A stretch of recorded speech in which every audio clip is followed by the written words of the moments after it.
What defines true strength? Is it sheer numbers or the courage to stand when everything falls apart? In 1565, those questions were answered on a barren Mediterranean island where 500 Christian knights faced an impossible choice: surrender to the world's greatest empire or make a final stand for the cross. At its height, the Ottoman Empire ruled lands from North Africa to Eastern Europe. Its armies had taken Constantinople and pushed to Vienna. Its navy dominated the Mediterranean. One small island, Malta, stood between the Sultan and Christian Europe. The Knights of St. John had been driven from every stronghold they once held. Forced from the Holy Land and expelled from Rhodes, they had retreated to this final outpost, with nowhere left to run. If Malta fell, the path to the heart of Christian Europe would lie open. When 40,000 Ottoman soldiers sailed for Malta, they expected an easy victory. What they found instead would shake their empire and change history. The Knights of St. John were not ordinary soldiers. They were warrior monks, men bound by vows of poverty, chastity, and obedience, who also trained to fight and protect pilgrims. For centuries, they had been a shield on the frontier between Christian and Muslim worlds. These knights came from Europe's nobility: French, Spanish, Italian, German, and English families who traded wealth and comfort for the cross. By 1565, roughly 500 knights remained on Malta, supported by a few thousand Maltese militia and volunteers. Their leader, Jean de Valette, a 70-year-old French veteran who had once been enslaved as a galley oarsman, knew his enemy and what defeat would mean. Suleiman the Magnificent had declared Malta must fall so his forces could press against Rome. For Valette and his men, the siege was more than a military campaign. It was a holy test. As Valette said before the siege, "A faithful knight of Christ fears neither death nor the devil himself." In May 1565, the horizon around Malta darkened with Ottoman sails. Nearly 200 ships carried 40,000 of the Sultan's finest warriors to the shores of the island. The Ottoman commander was Mustafa Pasha, one of Suleiman's most trusted generals. He had conquered cities across the Balkans and had never known defeat. With him came the famous corsair Dragut, the drawn sword of Islam, whose very name struck terror into Christian hearts across the Mediterranean. The Ottomans brought with them the most advanced siege equipment of the age: massive cannons that could shatter the strongest walls, siege towers that could overtop any fortification, and enough supplies to sustain a long campaign. They were confident that Malta would fall within weeks, if not days. But as the Ottoman forces landed on the beaches of Malta, they found that the knights had not been idle. Every approach to the island's harbors had been fortified. Most importantly, the knights had built a series of star-shaped forts that commanded the approaches to the Grand Harbor, the key to controlling the island. The strongest of these was Fort St. Elmo, a small but perfectly designed fortress that guarded the entrance to the harbor. Valette knew that if St. Elmo could hold out long enough, it would buy time for the rest of Malta's defenses to be prepared. He also knew that the men he sent to defend St. Elmo would likely never return. The battle for Malta began with the siege of Fort St. Elmo. Mustafa Pasha believed that this small fort could be taken in a matter of days, clearing the way for his fleet to enter the Grand Harbor and attack the main fortifications from the sea. He was catastrophically wrong. For 28 days, the defenders of St. Elmo held their ground against overwhelming odds. Wave after wave of Ottoman attacks crashed against the fort's walls, only to be thrown back by the desperate courage of the Christian defenders. Knights fought alongside Maltese soldiers and Spanish volunteers, united in their determination to hold the line.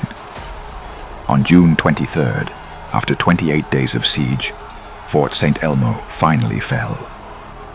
But when the Ottomans entered the fort, they found only corpses and ruins.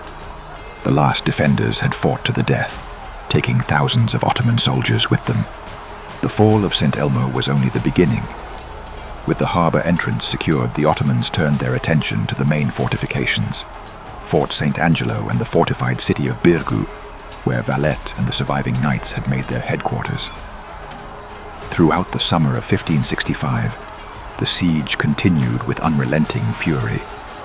The Ottomans brought up their heaviest guns and began a systematic bombardment of the Christian positions.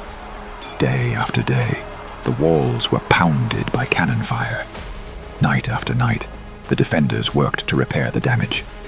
The conditions inside the fortifications became almost unbearable.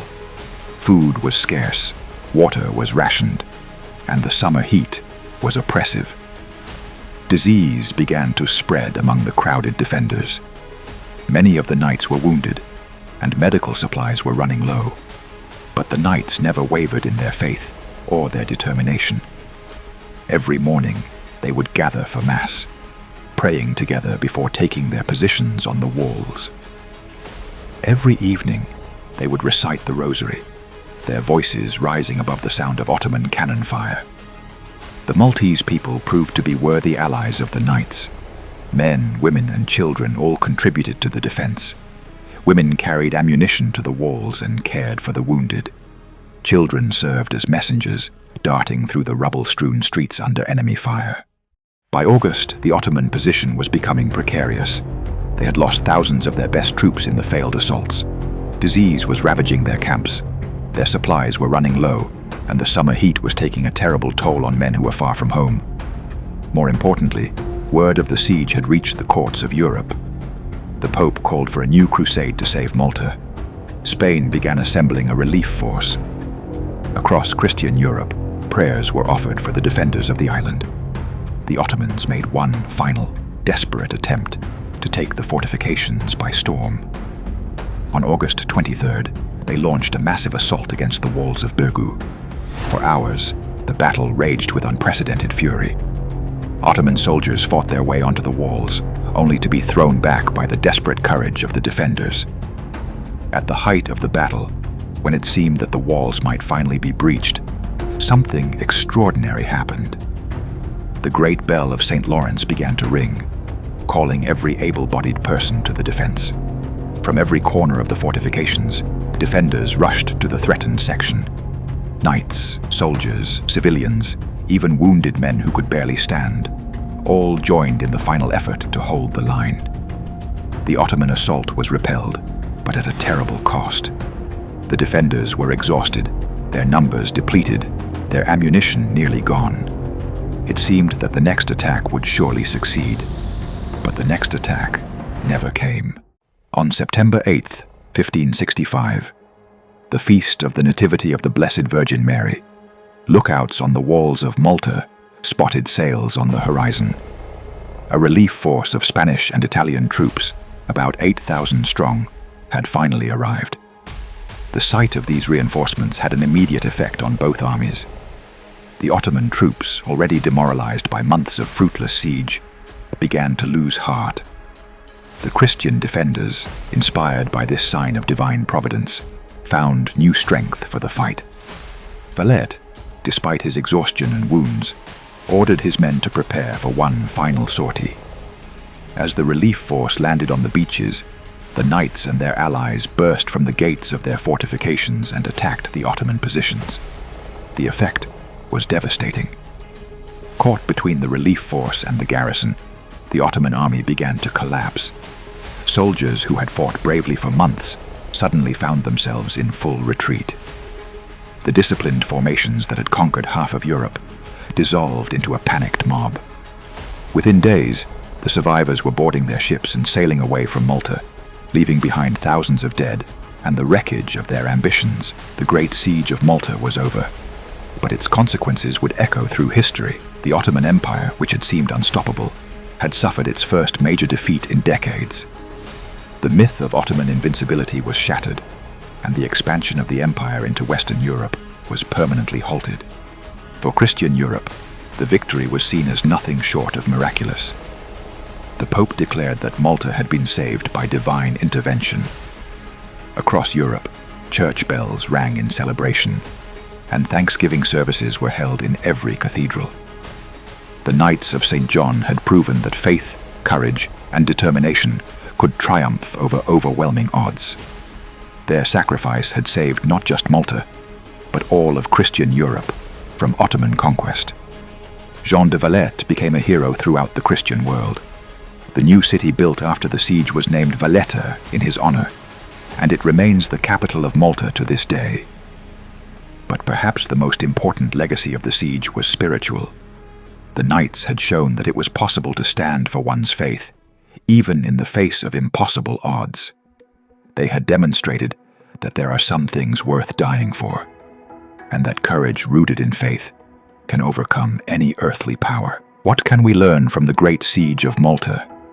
In an age when faith is often seen as weakness, when compromise is valued over conviction, when standing for principle is considered extremism, the example of the knights offers a different vision.